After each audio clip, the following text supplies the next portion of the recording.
வணக்கம். ஒரு காலத்தில் நாராயணன் நரன் என்று 2 ரிஷிகள் இருந்தாங்க. இவங்க தான் துவாபர யுகத்தின் இறுதியில் பகவான் கிருஷ்ணனாகவும் அர்ஜுனனாகவும் வந்தார்கள். இவங்க 2 பேரும் நமக்கு சொல்லிக் கொடுக்கும் பாடம் எது? பரமாத்மாவுக்கும் ஜீவாத்மாவுக்கும் என்ன மாதிரியான இணக்கம் இருக்க வேண்டும், ஜீவாத்மா எப்படி நிறைநிலை அடைந்து பரமாத்மாவோடு ஒன்று சேர வேண்டும் என்பதை கிருஷ்ண பரமாத்மாவும் அர்ஜுனனும் உறவு நமக்கு விளக்கமாக சொல்லுகிறது. இதை ஒரு உபநிடத கதையின் மூலமாகவும் விளக்கலாம். 2 பறவைகள் இருக்குங்க. ஒரு பறவை மரத்தினுடைய உச்சாணி கொம்புல உட்கார்ந்துகிட்டு இருக்கு. இன்னொரு பறவை மரத்தினுடைய கீழே இருக்கக்கூடிய ஒரு கிளையில உட்கார்ந்துருக்கு. உச்சாணி கொம்புல உட்கார்ந்திருக்கிற பறவை தன்னில் தானாய் தன்மயமாய் இறை சிந்தனையோடு அப்படியே லயித்து போய் உயர்ந்த எண்ணங்களில் அமைதியாக அது அப்படியே தியானம் பண்ணிக்கிட்டு இருக்கு. அது உயர்ந்த நிலையில் இருக்கிறது. அது பரமாத்மா. கீழே இருக்கக்கூடியது ஜீவாத்மா, அது அர்ஜுனன். மேலே இருக்குது கிருஷ்ண பரமாத்மா. அர்ஜுனன் மாதிரி இருக்கக்கூடிய அந்த பறவை இனிப்பான பழங்கள் அப்புறம் கசப்பான பழங்களை சாப்பிட்டு இன்ப துன்பங்கள் நல்லது கெட்டது எல்லாத்தையும் அனுபவிச்சு அப்படி அண்ணாந்து பார்க்குது. அந்த பறவையினுடைய நிலைமைக்கு நாம் போகணும், அந்த நிலைக்கு நாம் போகணும்னு சொல்லிட்டு மெல்ல மெல்ல மெல்ல மெல்ல தன்னை இம்ப்ரூவ் பண்ணி மேலே போய்கிட்டே இருக்கு. கடைசியில் அதுக்கு தெரியுது, நாம அந்த உயர்ந்த நிலையில் உள்ள பறவையினுடைய தோற்றம்தான் என்று தெரிகிறது. கிருஷ்ண பரமாத்மா அவர், அர்ஜுனன் இவர். பரமாத்மாவுக்கும் ஜீவாத்மாவுக்கும் உள்ள இணக்கம் உண்மையிலேயே பார்த்தோம்னாக்கா கிருஷ்ண பரமாத்மா அர்ஜுனனை கொஞ்சம் கொஞ்சமாக சரி செய்து நிறைநிலைக்கு கொண்டு போகிறாரு.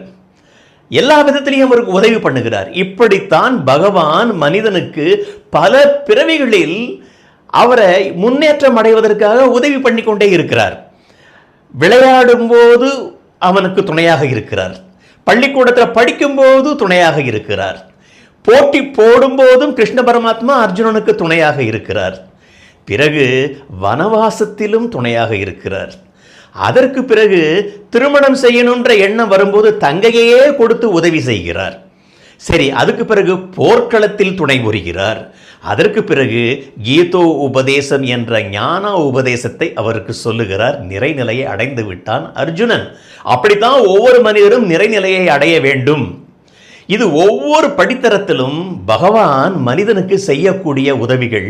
ஆனால் இவ்வளவும் பண்ணதுக்கு பிற்பாடும் கூட மனிதனுக்கு சில சமயத்தில் என்னடா வாழ்க்கை, இந்த வாழ்க்கை இருள் நிறைந்ததாக இருக்கிறது, சூன்யமாக இருக்கிறது. நாம் பெற்ற செல்வம், பதவி, புகழ், கீர்த்தி, சந்தோஷம் எல்லாமே அழிஞ்சு போச்சு, சூன்யமாக இருக்கே அப்படின்னு அவன் நினைக்கும் போது அவனுக்கு உதவி செய்கிறது யாருன்னாக்கா அந்த இறை சிந்தனை, பராபக்தி. அப்படி வரும்போது தான் மனிதனுக்கு நாம் ஏன் பிறந்தோம், இந்த வாழ்க்கையை ஏன் வாழ்கிறோம், மரணத்தின் அவசியம் என்ன அப்படின்ற கேள்விக்கெல்லாம் சரியான விடை கிடைக்கிறது. விழிப்புணர்வு மனிதனுக்கு ஏற்படுகிறது. இதைத்தான் பகவான் கிருஷ்ணன் இந்த விழிப்புணர்வை அர்ஜுனனுக்கு ஏற்படுத்தி தருகிறார். இது இவ்வளவு பெரிய தத்துவங்க. இந்த ஜீவாத்மா நிறைநிலை அடைந்து அது பெரிய டிராவல் பண்ணுதுங்க. இந்த ஜீவாத்மா ஒரு பில்கிரிமேஜ். அந்த பில்கிரிமேஜில் தன்னுடைய குறைகள் ஒவ்வொன்றையும் கீழே கீழே விட்டுட்டு நிறைநிலை அடைந்து கடைசியில் ஒரு பூரணத்துவத்தை அடைஞ்ச பிறகு இந்த ஜீவாத்மா becomes perfect to merge with பரமாத்மா. பரமாத்மாவோடு அது இணைந்து விடுகிறது. இதைத்தான் வாழ்க்கையின் தத்துவம் என்று சுவாமி சித்பவானந்தர் சொல்லுகிறார்.